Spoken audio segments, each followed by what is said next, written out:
다윗의 고백들이 가지고 있는 공통점이기도 하겠고, 물론 이제 앞에서 본 시편들로 일단 제안해서 본다면 탄식시 고통에 대한 고난에 대한 부르짖음이지만 그 안에 감사와 신뢰에 대한 내용들이 분명히 자리를 하고 있고, 또한 개인의 고백이기도 하지만 공동체를 향해서 하나님을 찬양하고 신뢰하라고 하는 그 초청이 주어져 있기 때문에 어떤 공동체성에 대한 부분들도 포함되어져 있습니다. 어떤 배경에서 이 시편이 지어졌는지에 대한 어떤 특정된 사건을 찾기는 사실 쉽지 않습니다. 그런데 내용을 전체적으로 보면 다윗이 고통 가운데, 그것이 육체적, 정신적인 고통 가운데 처해 있고, 그의 주변 사람들이 그를 외면하고 있고, 그 적들로 인하여서 슬픔 가운데 토로하면서 기도할 때 하나님께서 그 반드시 인도하실 것이다라고 하는 강한 신뢰, 그것이 표현되어져 있습니다. 조금 더 구체적으로 9절부터 13절까지의 내용이 이제 그 고통의 상황을 쭉 묘사를 하고 있거든요. 물론 전반부에서도 쭉 나오지만 그 표현에서 건지소서, 빼내소서, 그리고 인도하시고 지도하소서, 속량하소서, 넓은 곳에 세우소서, 말다툼에서 면하게 하소서라고 간구하면서 자신을 구원해 달라고 그렇게 요청을 합니다. 왜냐하면 대적들에 의해서 부끄러운 대적들에 대해서는 부끄럽게, 그들이 부끄럽게 하시고, 거짓 입술이 말 못하는 자가 되게 하시고 잠잠하게 하소서. 다윗을 고통의 자로 몰아가는 이들에 대해서 그렇게 해달라고. 그런 상황들이 그에게 있어서 더 힘겨운 이유는 말씀 우리가 봤던 것처럼 다윗의 주변에 아무도 없다는 거예요. 그와 함께 했었던 이들이 대적의 위협이 주는 두려움과 근심, 그리고 그로 인해서 자신의 건강이 심각한 위기 상황이 있고 슬픔과 한숨으로 남은 인생을 보내고 있다고까지 얘기할 정도로 그 고통의 자리가 깊이 자리하고 있습니다. 주변에 그를 돕고 있었던 이들이 하나둘씩 다 떠나가고 그를 외면하는 모습이 그 고통을 더 어렵게 만드는, 남은 자라고 하는 자신의 남은 목숨마저 빼앗으려고 하는 그런 그들의 모략만 남아 있을 지경이었다.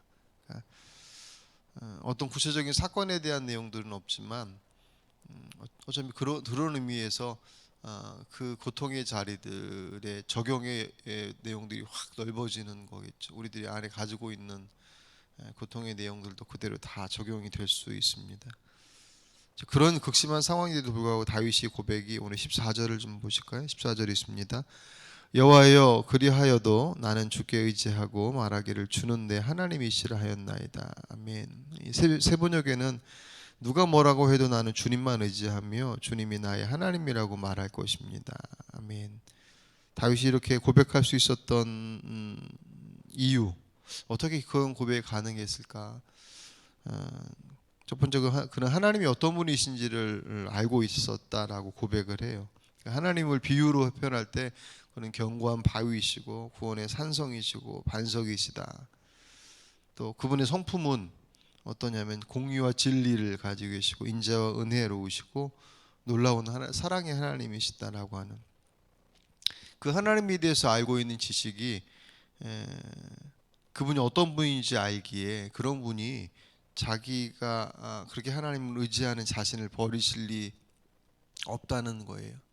그런 하나님이라고 한다면 반드시 구원하셔서 당신의 이름을 위해, 당신의 의와 명예를 위해 명예를 지키실 것이다. 그것이 단지 그냥 주님만을 위해서가 아니라 그것이 우리들을 구원하는 모든 것들을 아우르는 가장 중요한 내용이 되어진다. 그러니까 하나님은 절대로 그럴 리 없으시다라는 거예요. 그것으로 그분의 이름이, 그분의 모습이 인정되어지는 것이니까 그 하나님 위에, 반석이라고 표현하고 산성이라고 표현하는 그 하나님 위에 우리가 서고 그리고 그 안에 거하고, 그러면 아무도 넘볼 수 없고 흔들 수 없고 해할 수 없다는 그것을 다윗이 고백하고 있습니다. 그리고 그런 하나님을 다윗이 의지했다라고 얘기하죠. 오늘 6절을 보시면 내가 허탄한 거짓을 숭상하는 자들을 미워하고 여호와를 의지하나이다. 방금 읽었던 14절도 그렇죠. 여호와여 그러하여도 나는 주께 의지하고 말하기를 주는 내 하나님이시라 하였나이다. 아멘. 다윗의 하나님에 대한 이해, 하나님은 어떤 분이시다라고 하는 것에 대한 고백이 그냥 단순히 지식에 대한 어떤 그 습득 속에서 알고 있는 하나님 이런 분이야라고 하는 설명의 차원을 넘어서서 그것은 다윗의 삶의 자리 속에서 이미 경험되어진 실체였다는 거예요. 하나님의 모습이 지식으로 알고 있는 하나님, 그리고 경험으로 알고 있는 하나님, 그 모습이 점점 확대되어져서 그 전에 알고 있었던 하나님의 지식의 내용들이 점점 실제가 되어지는, 그러니까 실제냐 아니면 허상이냐라고 하는 것은 그것이 가지고 있는 힘에서 사실 나타나는 거잖아요. 대적들이 다윗을 죽이려고 하는 이들이 당장이라도 올무에 걸어서 죽음의 위기로 그를 몰아가 있다고 해도 다윗이 보이고 있는 행동들 중에 하나가 뭐냐면, 도대체 하나님께서는 왜 이런 상황들을 허락하십니까? 앞에서 이제 고백했던 내용들을 거꾸로 적용할 수 있는 거죠. 그렇게 사랑이 많으시고 자비로우시고 은혜로우시고 내 모든 것들을 가장 좋은 길로 인도하시는 하나님이 왜 나를 이 상황 가운데 내버려 두시는 것입니까? 그것이 원망과 불평을 넘어서서 그분을 뒤돌아 떠나는 경우들도 사실이 있으니까 다윗이 그런 상황들 속에서 그분을 떠나지 않아요. 떠날 수 없어요. 그 입장에서. 왜냐하면 그러니까 하나님에 대한 신뢰가 너무나도 선명하기 때문에, 그러니까 그 하나님이 어떤 분이신지 알고 있기에 그 하나님이 내 지금 상황과 환경들 속에서는 결코 같이 이렇게 충돌할 수밖에 없는 사랑이 많으신 하나님이신데, 지금 나를 홀로 있는 것처럼 내버려둔 이 상황, 결코 이 상황들을 그냥 내버려 두지 않으실 것이다.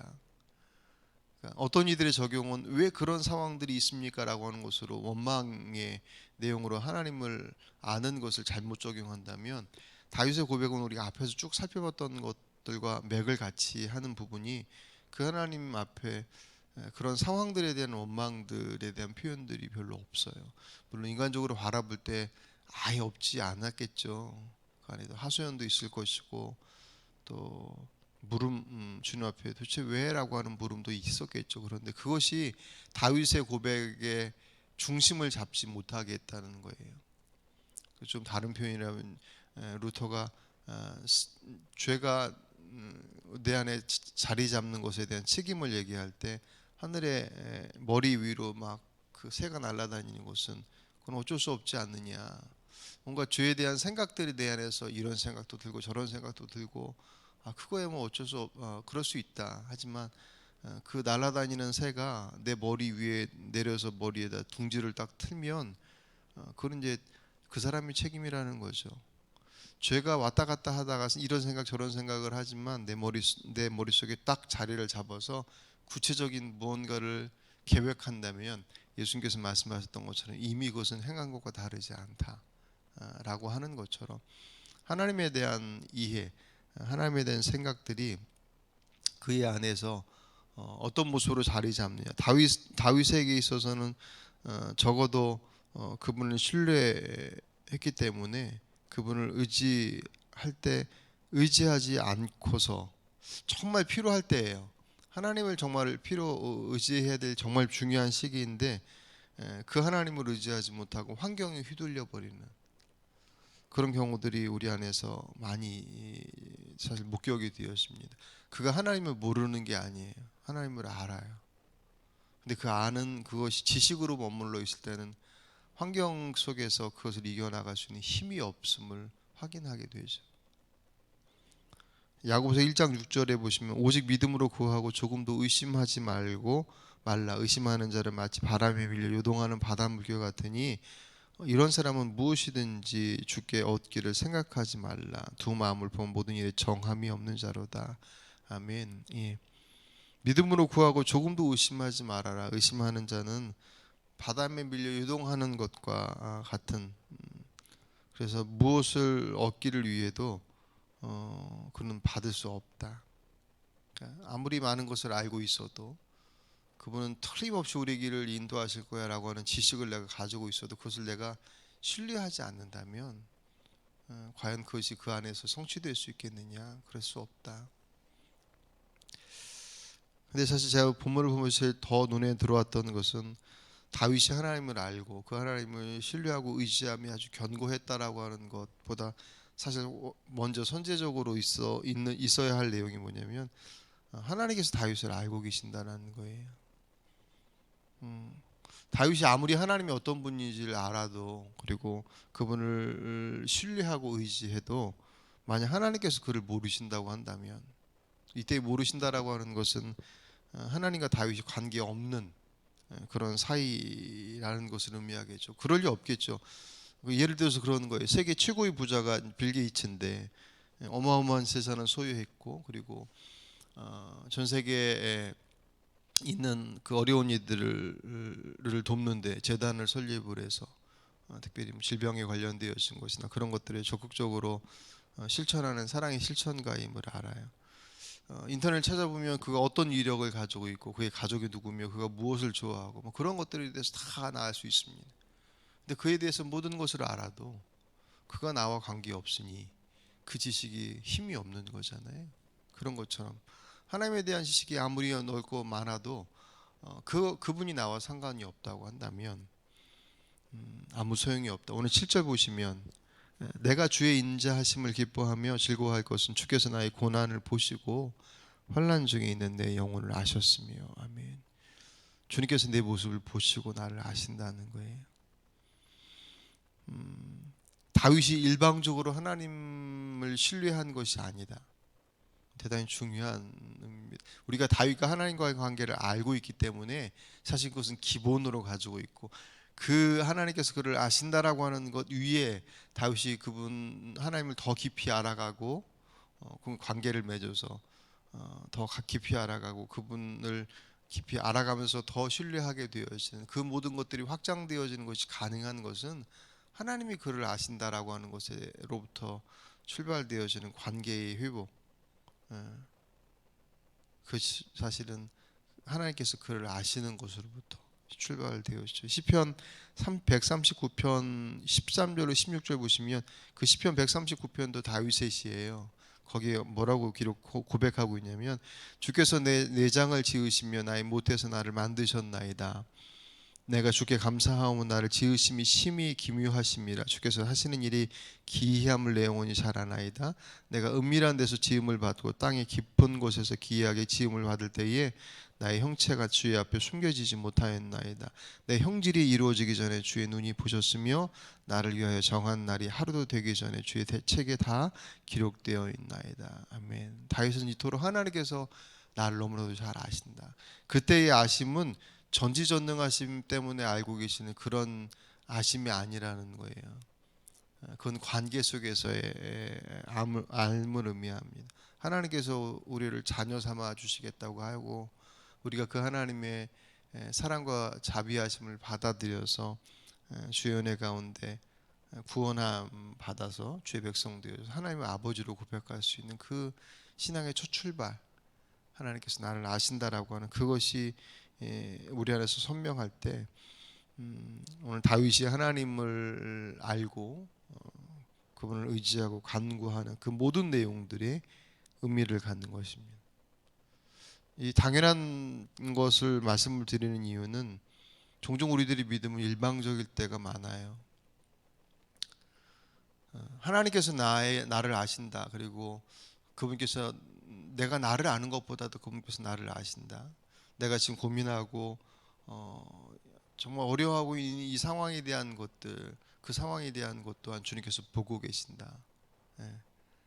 그러니 어떻게라고 하는 그 물음을 그분으로부터 출발하는 것이 출발 선상이 되어야 하는데 그것보다도 어떤 경우는 뭐 아예 몰라서 그냥 자기 마음대로 하는 것은 뭐 말할 것도 없거니와 하나님과의 관계 속에 있는 이들도 종종 예전에 하나님께서 이럴 때 이렇게 하셨으니 지금도 그럴 거야 라고 하는 우리들의 섣부른 판단들이 그분의 뜻과 상관없이 다른 일들을 선택하게 되더라는 거죠.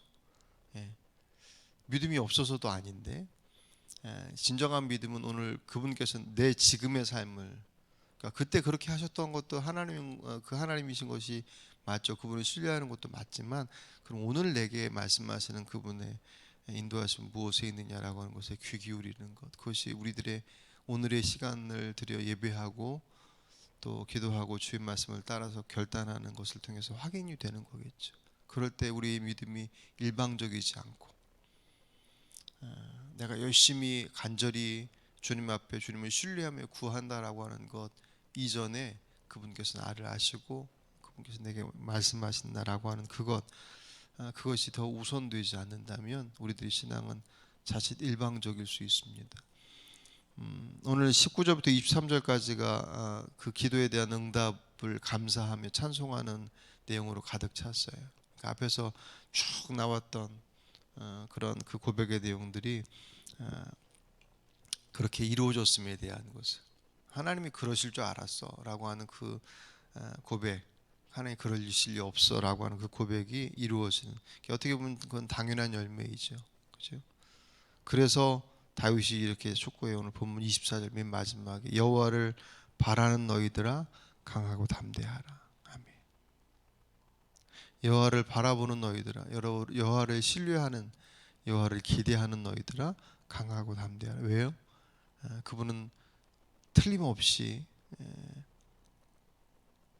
우리의 삶 가운데 가장 온전한 길로 인도하실 분이 틀림없으니까. 내 생각과 내 마음, 그분을 향한 그 신앙의 모습들을 막 흔들 만한 외적인 환경적인 어려움들이 다가와도 그것 때문에 주저하거나 약해 있지 말아라. 강하고 담대하라. 그분은 반드시 이루실 것이다 라고 하는 이 말씀이 오늘 저와 여러분에게 주신 주의 말씀으로, 오늘 하루도 그런 하나님을 의지하며 그 하나님의 풍성하심들을 경험하는 복된 삶이 되시길 주 이름으로 축복합니다. 기도하십니다. 감사합니다 주님.